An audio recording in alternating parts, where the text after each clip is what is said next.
तो जब तक भजन नहीं करोगे तब तक स्थायी ज्ञान नहीं प्राप्त होगा। जैसे जानकारी है कि ये गलत काम है, लेकिन हम अपने को रोक नहीं पाते। जानकारी है कि अच्छा काम है, पर हम कर नहीं पाते। हमारे अंदर अध्यात्म बल की कमी है। हमें जानकारी हो चुकी है सत्संग के द्वारा कि अवश्य में भोक्तव्यम कृतम कर्म शुभाशुभम।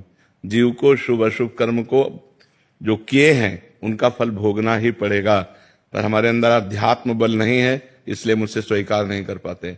अध्यात्म बल नहीं है, इसलिए उसे हम सह नहीं पाते। यदि अध्यात्म बल हो तो बड़े से बड़े दुख को भी मुस्कुराकर हम सह सकते हैं। सबको पता है कि शरीर नहीं हूं मैं, शरीर से कुछ अलग हूं, लेकिन शरीर में अगर एक चींटी काटेगी तो वैसे ही कष्ट होगा। तो सच्चा ज्ञान तब होता है जब भजन करे। नाम जितना जप करोगे उतने आप में आध्यात्म बल आएगा। नानक नाम जहाज है चढ़े सूतरे पार। नाम रूपी जहाज पे चढ़ गए तो सब संशय, दुख, चिंता, शोक इन समुद्र से पार हो गए। भजन नहीं करोगे, पता है ये नहीं करना चाहिए पर करोगे, पता है ऐसा करना चाहिए पर वो नहीं कर पाओगे।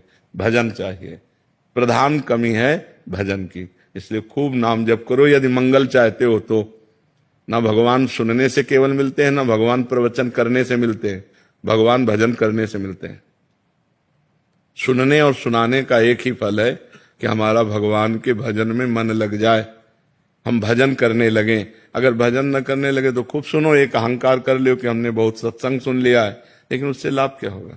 हम कई बार बता चुके हैं कि हलवा की प्रक्रिया बनाना बोलना हमें आ गया और आपने सुनना सुन लिया, लेकिन दोनों ने खाया नहीं, तो लाभ क्या मिला।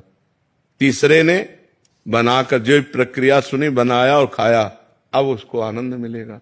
ऐसे ही भगवान का, भजन का, सत्संग का हम लोग खूब श्रवण करते हैं, प्रवचन करते हैं। प्रवचन करने वाले ने भगवत साक्षात्कार नहीं किया और सुनने वाले ने भगवत साक्षात्कार नहीं किया, तो दोनों बेकार ही तो हो गया।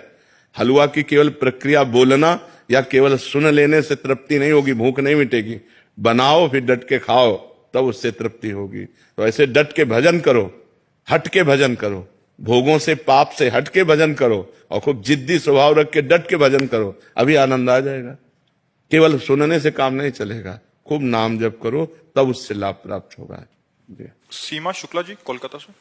राधे राधे।